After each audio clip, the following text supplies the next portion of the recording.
Okay guys, in our CNY video, you would have seen Mel in it. And maybe some of you youngsters would not know who Mel is, but I see a lot of readers commenting on my YouTube and Facebook that you all have been reading Mel's stuff since childhood. So Mel, how many years have you been in the motoring writing industry or media? 30 years. 30 years? Started right from the bottom. You started in what year? Oh, I can't remember, 1980 something. Not 70s, No, not 70s. I was too young. I was just out of school and I was just bumming around. Totally aimless. I've tried everything. I've been petrol station attendant, sales, encyclopedia salesman. Totally aimless and rudderless. Nobody was guiding me in my career until I fell into this. And I fell into this in a very strange way. I was trained in graphic art. So I was working as graphic design. Artist, graphic artist in the printing press. And then this bright guy at the time, Robert Chia, he's the godfather of car magazines in Malaysia. He was educated in Australia.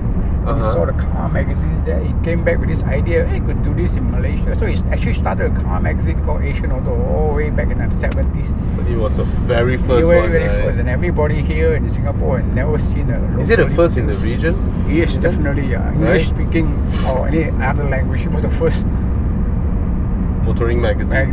At that time it was only British and Australian. Even Australia was very quick backward. I was British and American.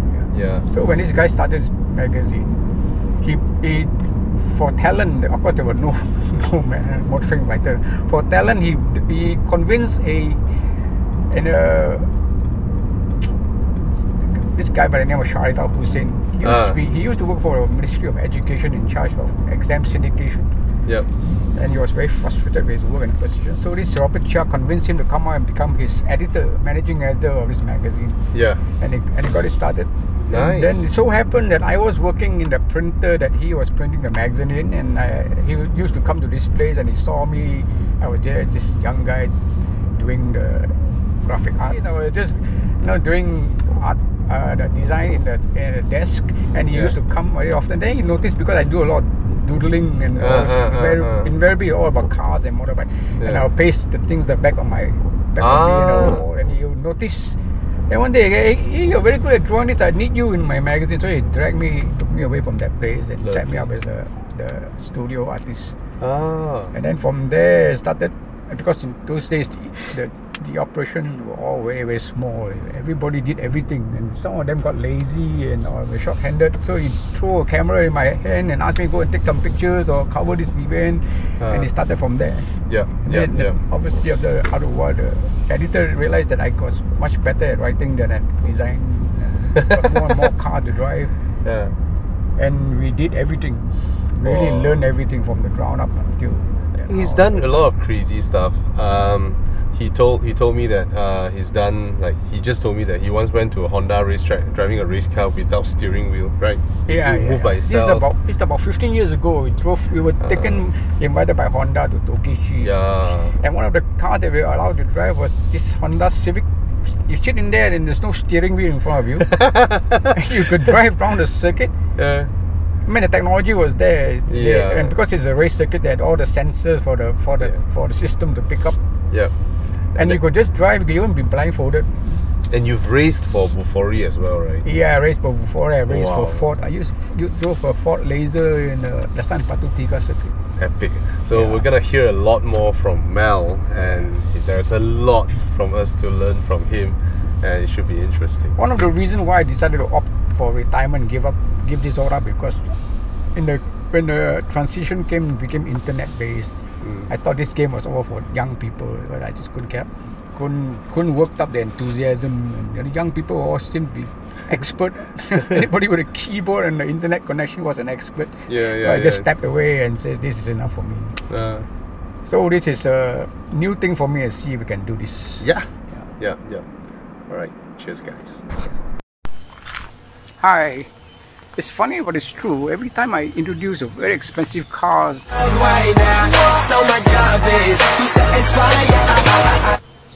to friends or on social media, aside from the usual ooh and wow, there will always be comments like, this is a very crazy thing to spend money on. Shocking resale value, depreciation, very bad investment, the usual yada yada. Always without fail, there will always be someone spoiling the party, wet blanket comments that is. But it's obvious a person is not rich enough for this category of car purchase. Don't have that high power job, don't have the position, what I call a sour grape syndrome. Such cars are strictly for the bosses, and not just any boss, the boss of the bosses. This is beyond Tauke, the Taipan. Status symbol cars like this are never considered the same way that you and I would think of. Such superlative purchases are just another acquisition, a business expense, and is to be driven by the chauffeur. It will be underused, underappreciated by a member of the elite who exists in a seemingly surreal world. Yes, life is unfair. A very expensive car shove this fact in your face, hence the sour grape syndrome. Let me introduce you to one such car. This is the Mercedes-Benz Super S-Class. It's for when the ordinary S-Class just isn't enough. It's fascinating, mind-blowing even. Just think about our culture of hierarchy, pecking order, the structure of command and rewards in our society as defined by a car like this. It is clearly understated, but the message that it conveys is unmistakably strident. The person in it, sitting in the back anyway, is the boss of the boss.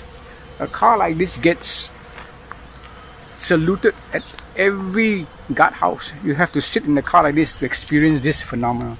It is that defining, this definitive. The car is for cocooning and pampering the rear occupant. All the gadgets and wizardry that you see under the skin, this is a pretty remarkable performance car. Storming is a word that comes easily to mind if you have to describe it in just one word. It's like a magic carpet experience. It swooshes, feeling much smaller with its dynamism, but it's unmistakably large, like a behemoth in a way. It feels so rock steady and grounded. It's so quiet and oh so smooth. It's an amazing transmission that enables all that power from that 5.6 liter to go to the wheel without shocking, without jerking the occupants.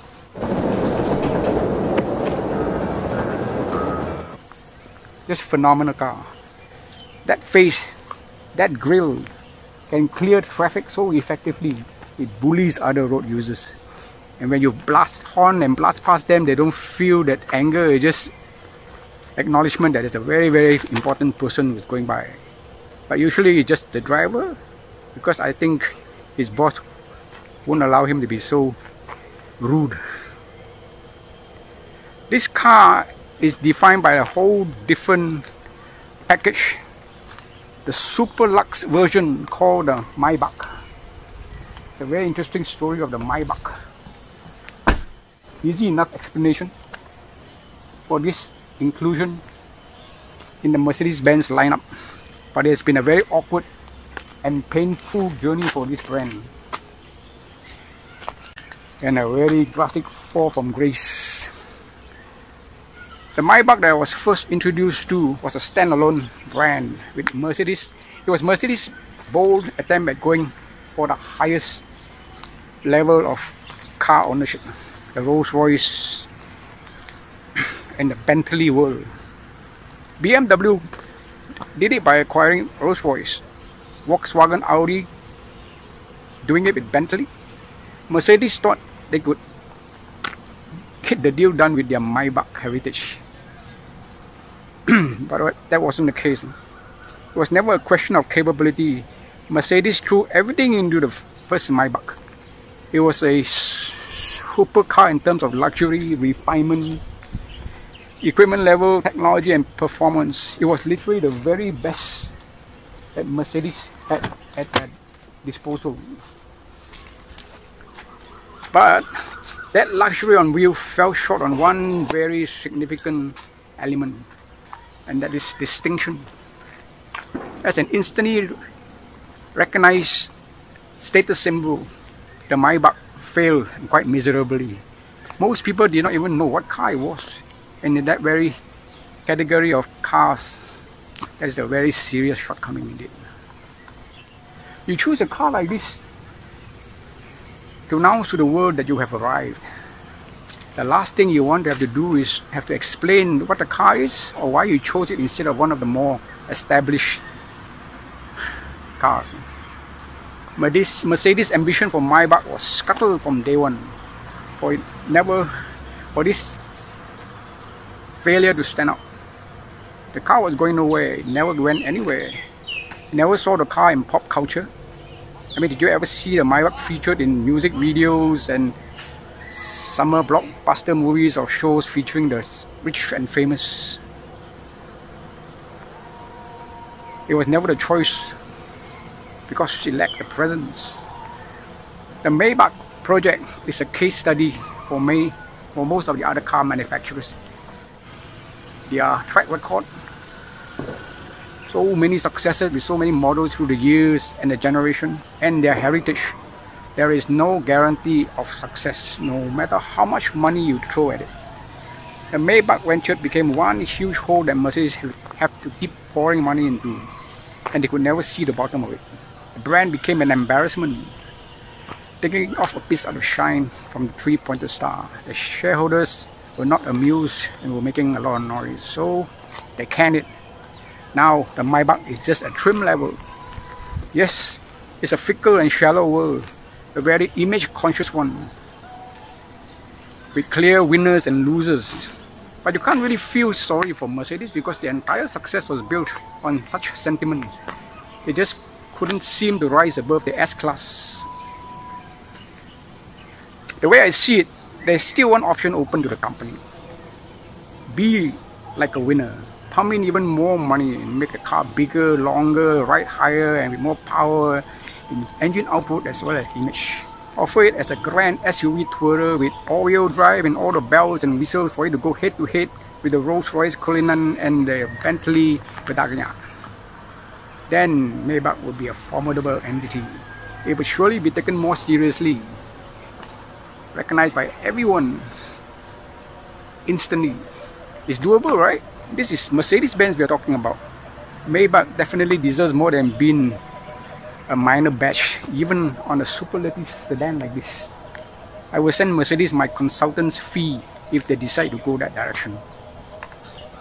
I'll keep you posted.